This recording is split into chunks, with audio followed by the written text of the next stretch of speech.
Tommy Alejandrino.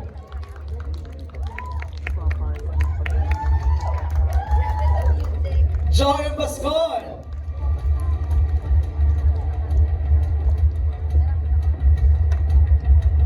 Mutya Orquia. Zijan Aranilla.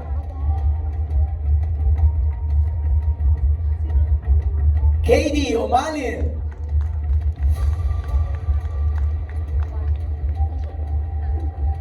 Our director, Direk Onat Diaz.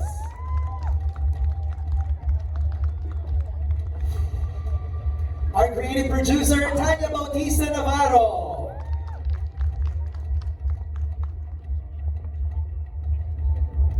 And our lead stars, Zanja Marudo and Angelica Panganiban.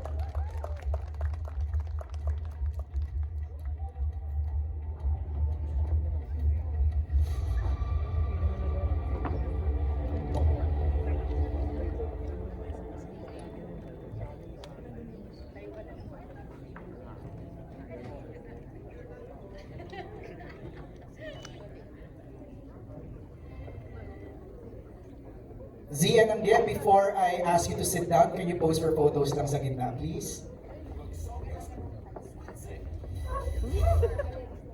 May commercial pa akong narinig. Ay, talaga nga naman support ng Dito Valencia. Can we ask Katie to join Z and Angelica? Katie, stay in the middle, please.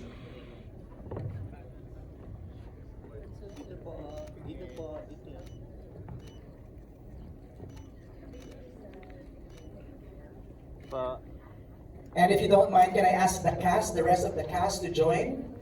I'm just asking lang para meron agad ma-post na photos yung ating friends from the press while we're having the MediaCon. And then after this, we'll ask, ayan, Tanya, please join na rin, and Direk Onat. Yeah, para one group photo na tayo.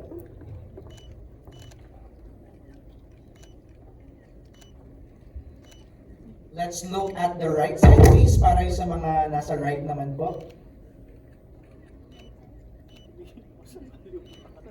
And lastly, look at the left, please. Thank you. Okay, let's have a seat.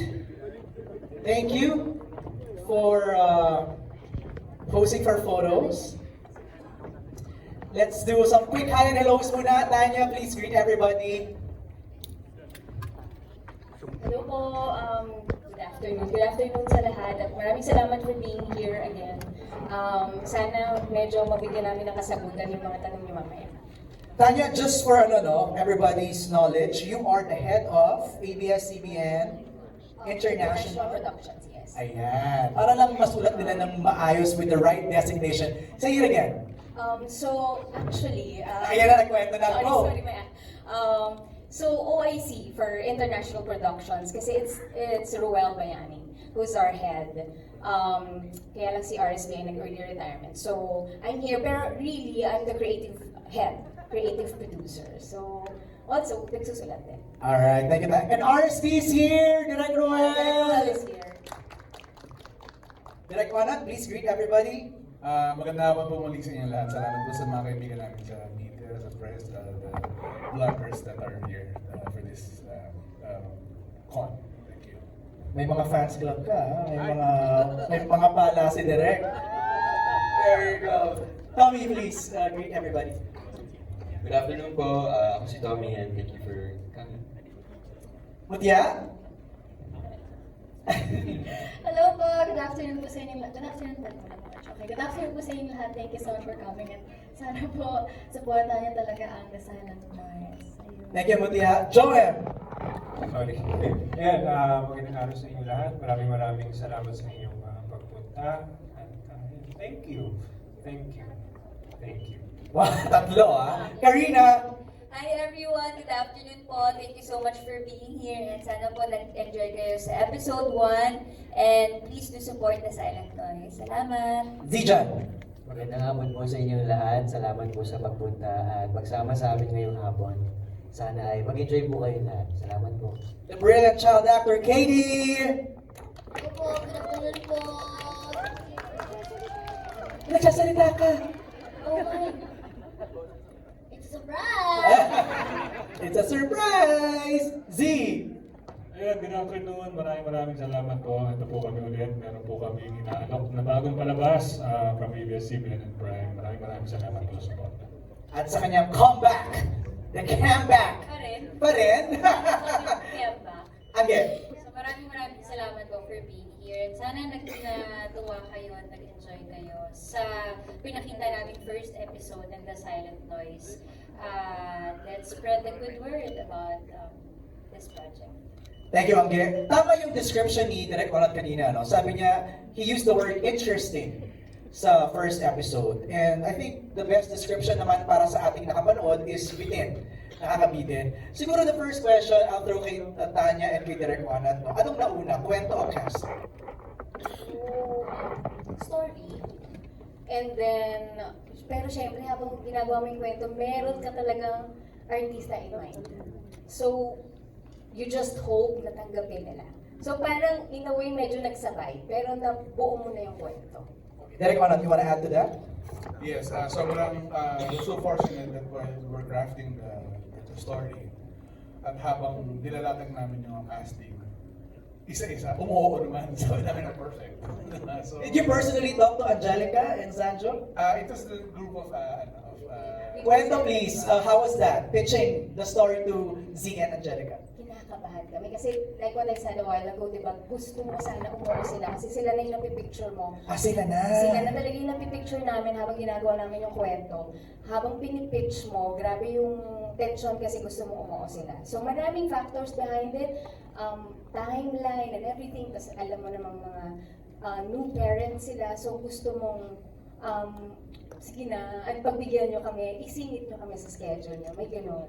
Pero, I think, siguro they fell in love with the story din. Tapos with the character. Right. Kasi yun agad yung sinasabi nila, ang ganda ng character, it's something new. So, yun. Let's hear it from them. Z and Angge, when this was pitched to you, what was the initial reaction? Was it a quick yes? May proseso? Paano? For me, naaalala ko during the peak of Unmarried promo days. So, So recent lang. yes. Oh. Mga end of November, I think, mga ganun. So, papasok na ako ng promo ng Unmarried nung nag-present sila sa akin. And good thing is, ginawa namin yung Unmarried na tapos kami September pa. So, well-rested na and kumbaga nakabuelo na ulit, ready na ulit magtrabaho. Kaya nung in-offer nila, hindi naman yung parang, ako, sandali lang kasi gawin ko lang ng bahay, kailangan bumawi sa pamilya. Wala namang ganun naging problema. So walang consider na baka I have to talk to the family dahil baka hindi ako payagan, ganito, ganyan. So yung aspetong yun is okay talaga kagad. Nung pinresent nila sa akin yung story, talagang hindi ko alam kung paano ako mag-no. Kasi, well, hindi ko naman inisip na ayoko itong tanggapin. Paano ba ako mag-no? Ano siya lahat ng pinapakita, lahat papunta sa yes eh. Ang ganda-ganda talaga ng story nung pinapresent nila sa akin. And siguro nga, kapag may mga na-present na sa akin noon na parang hindi na nila hinintay yung yes or no, hindi na lang ako sumagot. Parang naintindihan na nila Tita Cory na ayaw niya, hindi siya sumagot. But with this, ang hiningi ko lang is timeline. Parang yun lang yun sa akin. And then, parang kilala na nila ako na gusto talaga ni Angge na challenge eh. Totoo naman, yung deodorant ko hindi nag-work dito sa series na to. Yung kilikili ko talaga lagi basang-basa ng pawis sa mga hirap ng eksena, sa mga sign language na kailangan namin i-memorize. So, be careful what you wish for. Kaya nung pinresent sa akin, sabi ko, ito na yung hinihintay ko. Ito na yung wini-wish ko at pinagpipray ko, nabigay sa akin. So, hindi ko ito matatagpihan. Pag kinabahan na si Angelica, it's a good sign. Yes. It's a good sign. Z, ikaw naman. Siyempre ngayon, mas iba na yung mga desisyon ko sa buhay. Unlike before na pag talagang gusto ko yung project, pagtas pa, mag-yes na ako kahit saan pa yan. Ngayon parang kahit na marami na akong parang pino-consider locations. Talaga? Parang mukhang malayo yung location nyo eh. Malayo. Pero dahil sobrang mahirap pa rin pasin yung character. Mahirap pa rin pasin yung story, yung series. And syempre, thankful kami na isa kami sa mga una na nagagawa ng miniseries for Prime. Kaya, di ba, parang malaking tulong to para sa amin. Hindi lang sa career namin, kumbaga, mas mapapanood din kami globally. Iba kasi yung parang hindi ko pa nagawa yung ganong klaseng character na marami kang layers na pinapakita na hindi mo dapat ipahalata. Pero kailangan mo ipahalata, yung mga ganun. So, naka-work ko na si Direk Onat sa ganitong tema rin dati. At saka tingin ko naman, mas iba yung atake nito. And with Angelica naman, nakakatapos lang namin sa Anne Mary. Tinanong nga natin, yung nagandang unang tanong nila sa amin, willing pa ba kayo magtrabaho sa... Ay, totoo, tinanong. Tapos, ano sagot? Oo naman, wala namang problema na magtatrabaho kami lagi kung talagang bagay naman sa amin at tingin naman namin, kaya namin gawin o gampanan yung mga characters. Parang feeling ko wala nang ice breaking na nangyari, no? Kasi sobrang warmed up na kayo sa isa't isa because of Anne Mary. May mga things lang na kailangan i-unlearn from the characters of Anne Mary going into this project? May in-learn ba tayo? Hindi, Ibang-iba siya eh. Layo niya talaga eh. Kaya hindi... And then siguro yung comfort level namin ni Z. Masyado kami komportable sa isa't isa na hindi namin kailangan i-discuss kung ano yung magiging atake namin dito.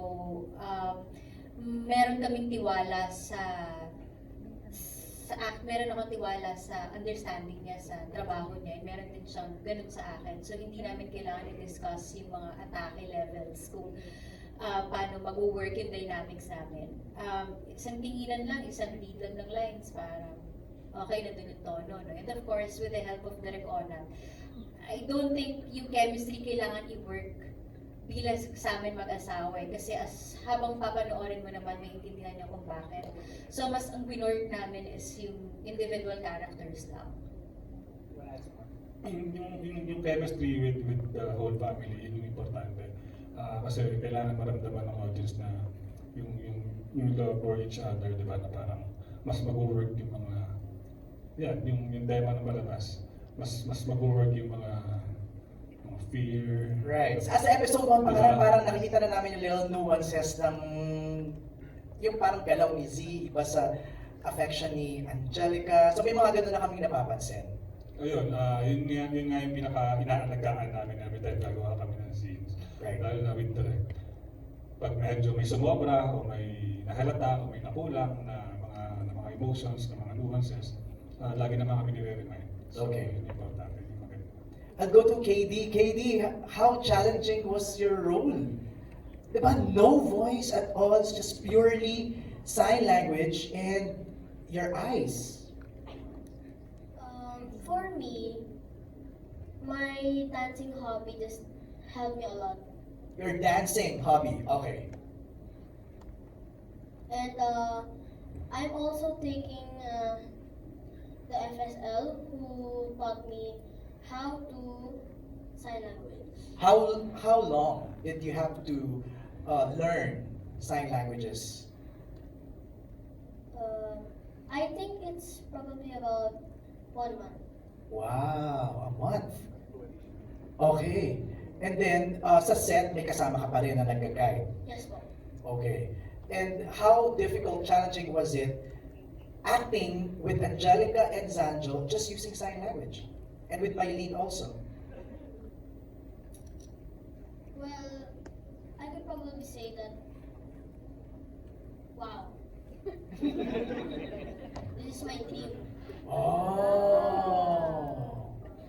Is this your first big acting break? Yes. Wow. How challenging, no, Tanya and Direk Onat, no? First big challenging break, yet no voice. Actually, when we were during the early stages of conceptualizing and writing the script, and before we brought in all the actors, ang pinakamalaking tanong talaga is, saan we find the right Eli? Kasi we know we found the right Jackie and Gail, we know we found the right Anthony and Zanjo, pero yung Eli, saan mahanap natin? Did he audition? Yes, we auditioned a lot. Paano ang audition process? Merong scene na pinarin sa kanila, tapos sinuruan sila ng quick, of how to do the sign language. So, maraming bata ang nag siya. Wow. And Katie was the best one. Congrats, Katie! You made it. Wow nga. Wow. Yun nga yung perfect term. Okay, let's begin our Q&A with our friends of the press. We begin with Glenn. Glenn, ikaw na yung unahin ko. Justin, can we hand the microphone to Glenn, please? Sorry for surprising you, Glenn. Ikaw kasi yung nakita ko dito first to personally ask the question. Ayan, syempre nakailang projects na, kay Sandra at saka kay Angelica, nakailang projects na kayo nagawa. Pero gaano kakaiba itong pagsasama nyo ngayon at saka ano na yung mga nagiging topic ng kwentuhan nyo, especially pareho na kayong may asawa at saka anak. Iba na yung mga topics namin ngayon. Oh, dati na kailang baso ka. Close ko po eh. Ngayon, di ba na? Mas Kailang paderde ka. Ganyan. Ano lang bagong tricks? Pero sa trabaho, ano na yung mga na-discover nyo ulit sa isa't isa with this series? Iba na naman to eh. Tingin ko, iba na naman to sa dami na ng pinagdaanan namin. From live, to romance, to comedy, to gag show. Ito, tumukulin I think ito yung pinaka-seryoso natin, or darkest siguro nun, na nagawa.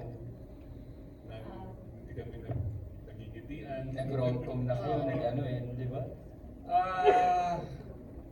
Magaling tong project na to para sa amin kasi mas natitest pa namin yung isa't isa.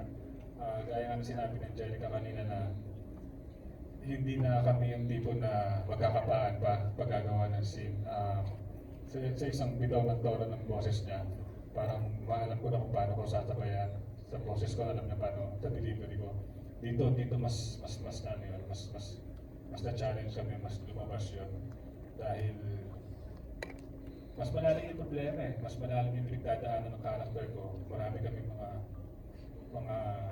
lahat ng characters, maraming mga sikreto, may mga katotohanan na nasa loob lang nila lahat. So, yun, mas challenging sa aming dalawa.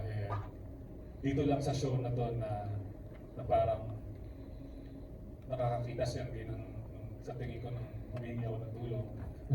Pagkalik napapansin niya ako na hindi ako komportable pa ako. Mahirap yung mga next na gagawin na siya. Lines na gano'n siya sa akin. Totoo, Angge? Yes. Siyempre, team kayo, di ba? Hindi lang sa amin, sa buong cast naman din, gano'n. Alam mo kung ano yung mga mahihirap na eksena yan. Actually, oo nga, parang ito yung first time, hindi naman first time, hindi. May mga gano'n naman kami. Pag alam namin na medyo crucial yung mga eksena, binibigyan namin ng space sa isa't isa, and then kapag ready na, then tsaka ko lang, parang ganun yung rapport namin dala. I would usually approach kung, ready ka na, parang ready ka na ba, like mag-throw lines, pag-usapan kung ano yung mga, parang saan to papunta, ganyan. And feeling ko, ganun na nagkakomportable si Z, kasi parang kaya na niyang mag-open up minsan, may mga questions siya na, halimbawa magbibigay ng direction sa Draconat, na parang minsan maguguluhan siya, so ano yun? Ano gagawin ko? Parang, hindi, feeling ko ka lang, mas ganito lang, yung kalmado ka lang talaga, tatay ka lang, wala ka po nang gusto ipakita. Alam mo yung gano'n, siguro noon mas may ego pa na, naku baka pag nagtanong ako, sabihin hindi ko kaya yung eksena. And ngayon, we're very comfortable with each other. Kahit ako gano'n din ako sa kanya. Kapag kami mga agam-agam ako parang, tama ba yun? Okay lang ba yung ginawa ko? Kasi nga siguro, parang package deal na kaming dalawa lagi na lang kaming nakikitang magkakasama sa isang project. Pero extra challenge siya sa inyo pareho na syempre meron kayong anak na di ba, na may disabled, deaf and mute.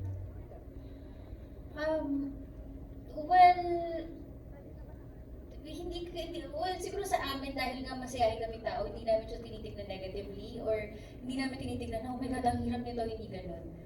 Mas asaran. mas bilangan kami ng mga halimbawa ng sign language sa isang araw, gano'n. Hindi na nagbakal sa akin sa Ito, akin. nagbabakal sa sign language. So, ginagawa namin magaan yung mga trabaho namin dahil mabigat siya and medyo may pagka-dark na siya. Kaya hindi kami pwedeng magpalamon doon sa mga hirap na challenges na binibigay sa amin araw-araw. Okay, thank you. Zeke, next week ka ba? Thank you, Si and Angelica. For my last question kay Mucha sa kay Sijan. Ayan, syempre kinalakihan nyo na yung paggawa ng yung pag-arte, di ba? Paggawa ng teleserye na series.